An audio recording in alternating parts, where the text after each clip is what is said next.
crystal glass exploded against the marble, shards scattering like tiny stars, and I felt the icy sting of Merlot seeping through my hair, tracing a chilling path down the front of my pristine white dress. 300 pairs of eyes, each a spotlight of judgment, pinned me in place. The silence was a suffocating blanket, broken only by the viper's hiss of my mother-in-law's voice, slicing through the room with surgical precision. "You're nothing but a pathetic gold digger," she spat, each word laced with contempt. Little did she know, standing there dripping in her expensive malice, that I held the master key, the one that could unravel her entire carefully constructed empire. And I was poised, ready to use it.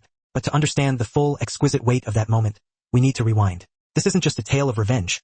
It's about so much more. My name is Jasmine, and I was raised on the bitter bread of scarcity. By the time I turned 16, I knew the gnawing emptiness of nothingness intimately. My mother, a single parent and my entire universe, worked herself into an early grave. 3 soul-crushing jobs, no health insurance, and an unwavering, almost defiant refusal to slow down, all fueled by a fierce desire to carve out a better life for me. I found her one bleak morning, collapsed on the cold linoleum of our tiny kitchen, before she could even begin her first shift. The doctor mumbled something about her heart giving out, a clinical explanation that felt hollow and insufficient.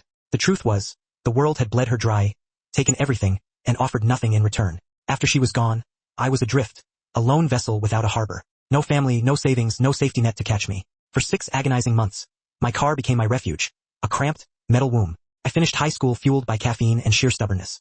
I would sneak into library bathrooms to wash, pay for a gym membership I could barely afford just for the blessed relief of a hot shower, and huddle beneath flickering streetlights, poring over textbooks, because my car battery couldn't withstand the drain of the interior lights for long. Standing at my mother's graveside, in shoes riddled with holes that let in the damp earth, I made a promise, a vow etched in the deepest chambers of my heart. I will never be powerless again. That promise became my North Star, the guiding principle that reshaped my entire existence. I became obsessed, consumed by the burning need to build something unshakable, something that no one, no force on earth, could ever snatch away. At 19, I haunted public libraries, a digital nomad in the pre-digital age, devouring every book and online resource I could find on artificial intelligence and corporate acquisitions. Late into the night, fueled by cheap coffee, I taught myself to code. I channeled all my rage, all my grief, all my fear, into lines of meticulously crafted code. I created a revolutionary software program that could predict the success rates of mergers with a staggering 93% accuracy. By 21, I had sold my first patent for $2 million.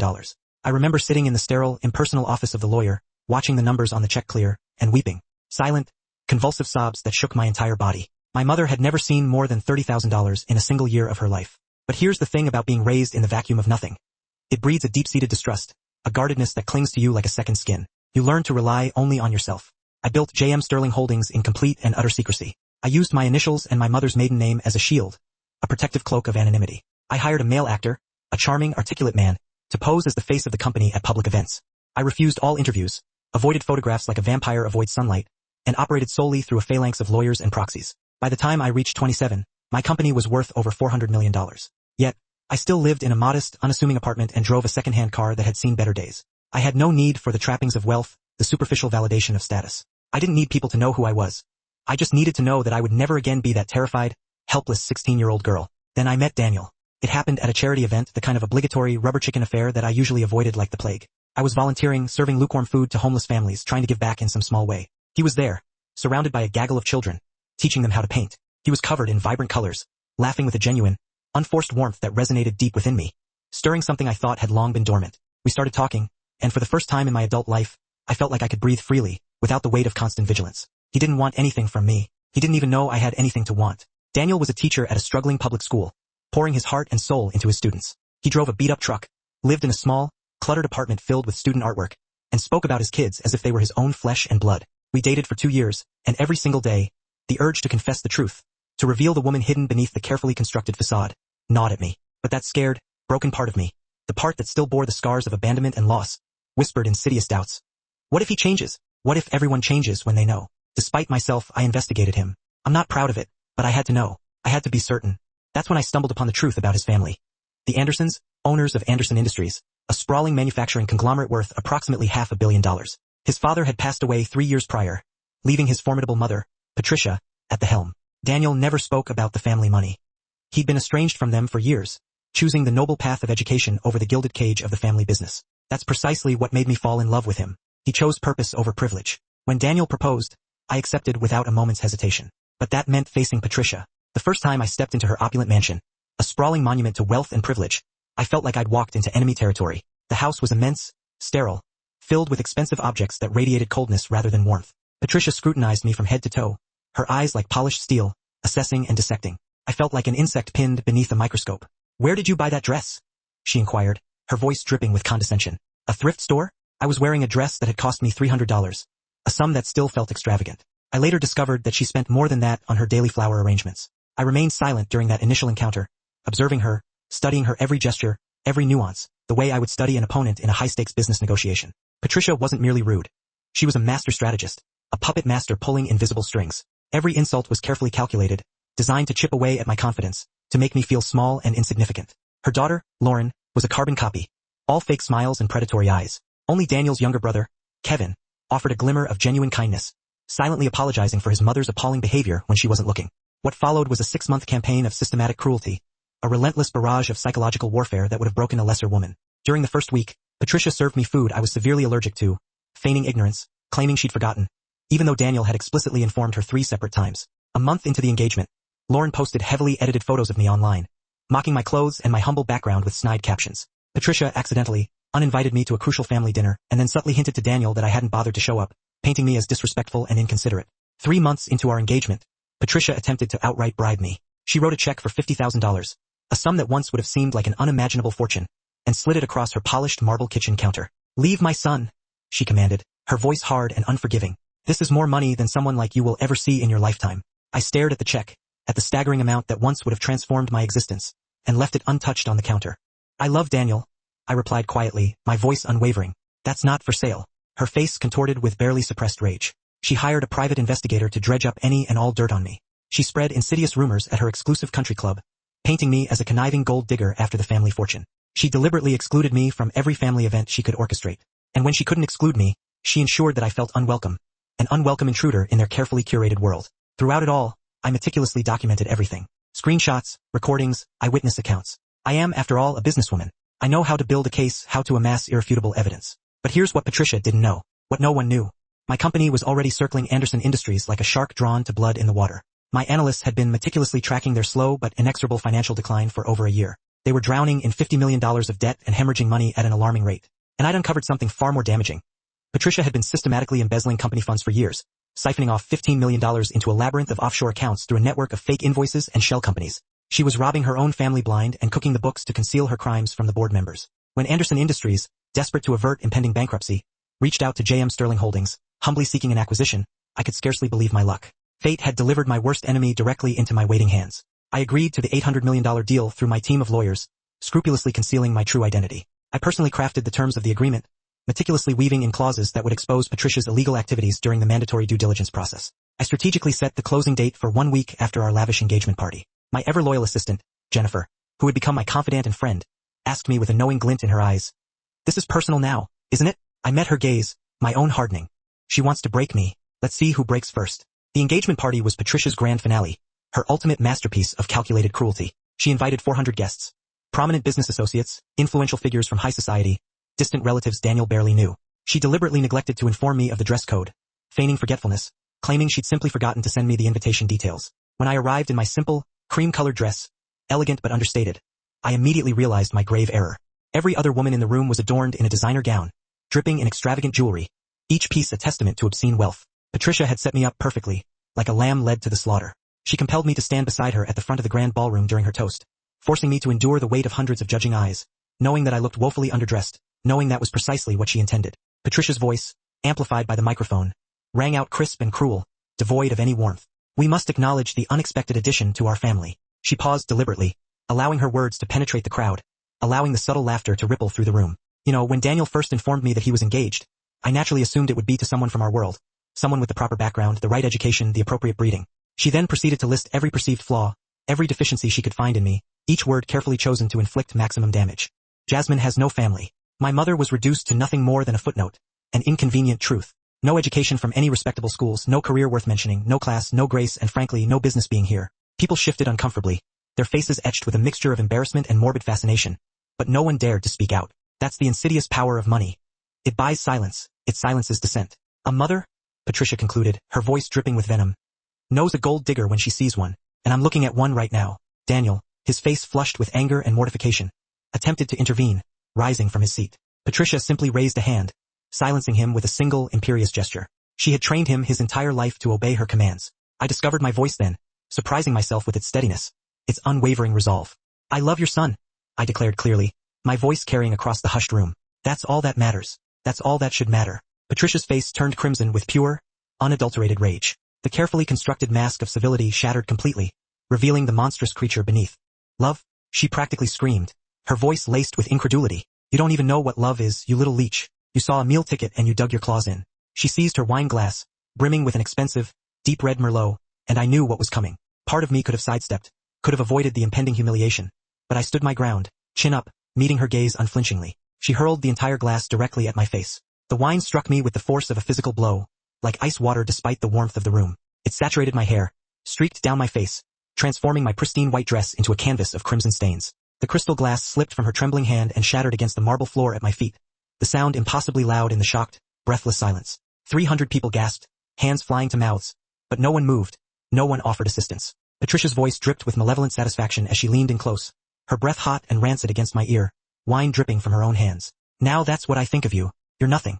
A pathetic failure who trapped my son with probably a fake pregnancy or some other elaborate scheme. You'll never, ever be good enough for this family. You're garbage, and garbage belongs in the street. Lauren initiated a slow, mocking clap from across the room, her eyes glittering with cruel amusement. A few people laughed nervously, their laughter brittle and insincere. Daniel sat frozen in his chair, his face ashen with shock and disbelief. Kevin started to move towards me, but Patricia snapped, "Stay where you are." He immediately stopped, his expression conflicted. I stood there for a long moment, feeling the wine trickle down my arms, feeling the crushing weight of my mother's memory, feeling every single day of those 6 months of calculated cruelty. I didn't cry, I didn't yell, I didn't give her the satisfaction. My voice, when I finally spoke, was cold as ice, each word precisely articulated. "Are you finished?" Patricia smiled triumphantly, assuming she had broken me. "Get out of my house." I smiled back, and something in that smile, a flicker of defiance, a spark of undeniable power, made her expression falter with a flicker of uncertainty. "Interesting choice of words," I said softly, my voice barely audible. "Your house." I let that hang in the air for a moment, watching confusion cloud her features. Then I turned and walked calmly towards the bathroom, the sharp shards of broken glass crunching beneath my heels with each deliberate step. In the bathroom mirror I confronted my reflection. Wine-stained, hair ruined, dress destroyed. For just a fleeting second, I saw my mother's face superimposed over my own, and I heard her voice, as clear as if she were standing right beside me. "Now baby, do it now. Show them what you're made of." I retrieved my phone from my purse and texted Jennifer.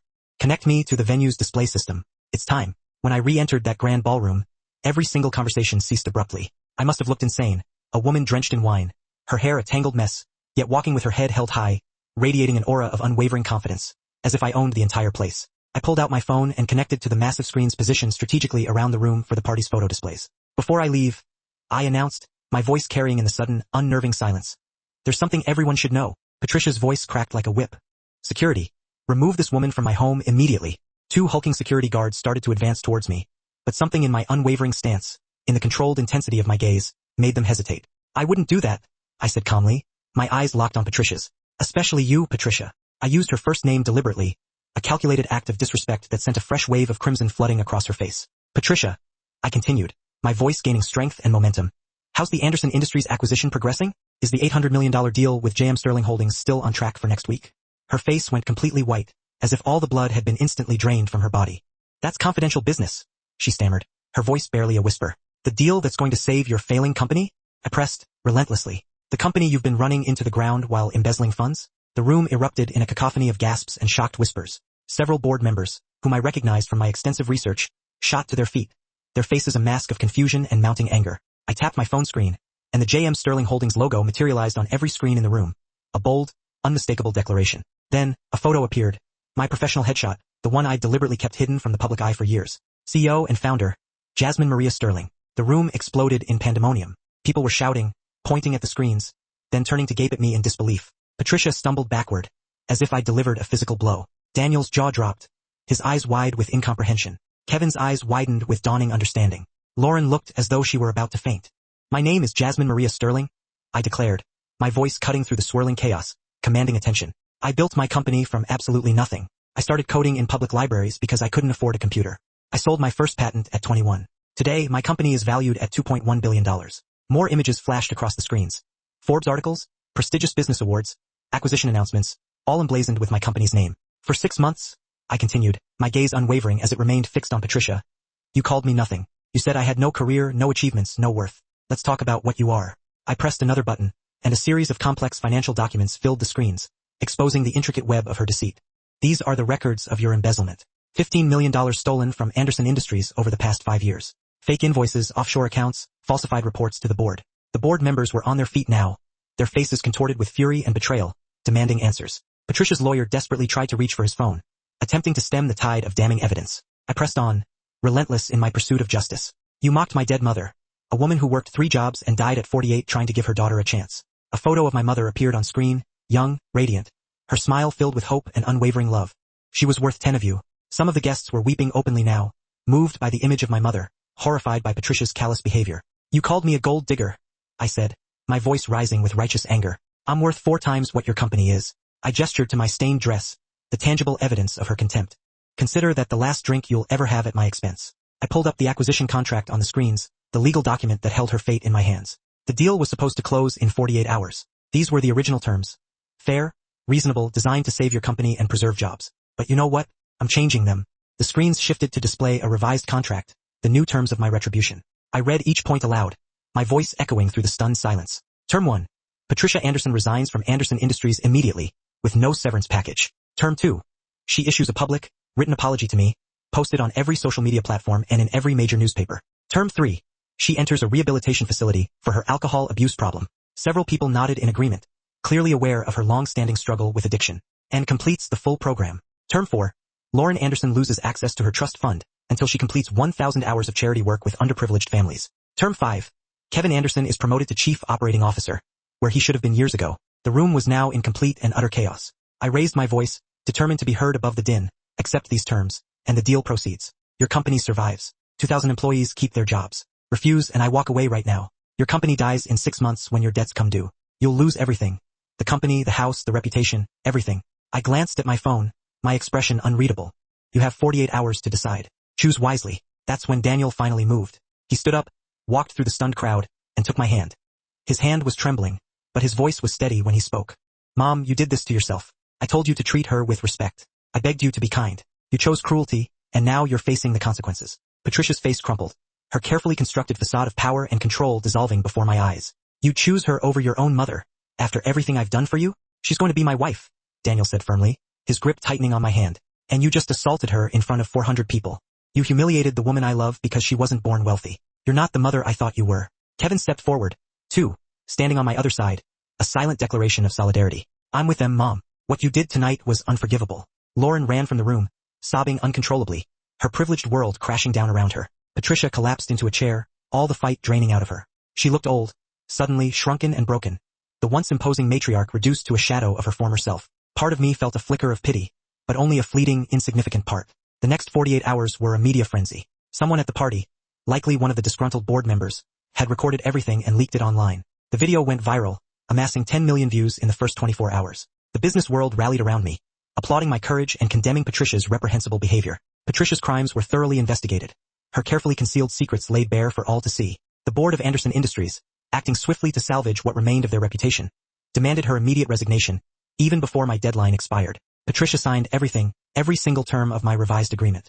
Her public apology was front-page news, a humiliating admission of her guilt. She admitted to the embezzlement, the cruelty, everything. She quietly entered rehab, her once untarnished reputation irrevocably shattered. Lauren, after her initial outburst of self-pity, actually followed through with the charity work, volunteering at a local soup kitchen and tutoring underprivileged children. 6 months later, she called me to apologize, her voice small and genuine, stripped of its usual arrogance.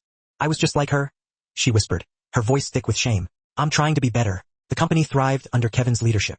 He was brilliant, fair, innovative, everything Patricia wasn't. We not only saved every single job, but added 500 more within a year. The company's value soared, increasing to $1.2 billion.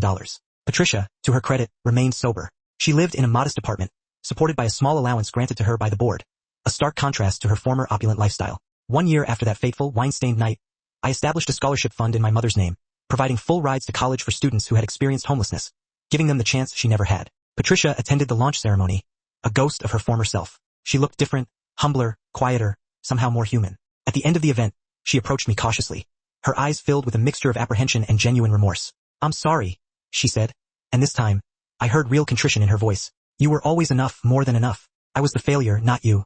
Thank you for not destroying everything completely. Thank you for saving the company and giving me a chance to be better. I looked at this woman who had made my life a living hell, who had poured wine on me and called me garbage, and I felt nothing. No anger, no satisfaction, just a profound sense of peace. I know I was always enough, I said quietly, my voice filled with quiet certainty. I always was. I hope you know that about yourself someday too. They say revenge is a dish best served cold. Mine was served in a wine-stained dress in front of 400 people. Patricia learned that day what I learned when my mother died. Underestimate the powerless at your own risk. Because sometimes, just sometimes, the woman you're pouring wine on is the woman who owns your entire future. My mother once told me that strength isn't about never falling down. It's about getting back up with your head held high, your spirit unbroken. I stood up in that ballroom, drenched in wine, and I showed Patricia exactly what strength looks like. Not the strength of money or position or breeding, but the strength of someone who crawled out of poverty, lived in her car, built an empire from nothing, and refused to ever be small again. That's my story. The story of how the gold digger became the golden girl, how the failure became the CEO, and how the woman covered in wine got the last laugh. And you know what the best part was? I didn't just defeat Patricia. I freed her family from her cruelty, saved thousands of jobs, and honored my mother's memory by helping kids who were just like I was. Scared, alone, and desperate for a chance. Be kind to everyone you meet. You never know who's signing your paycheck tomorrow. And remember, when someone tries to pour wine on your dreams, use it to water the seeds of your revenge. Justice isn't always fair. But sometimes, just sometimes, karma knows exactly what she's doing.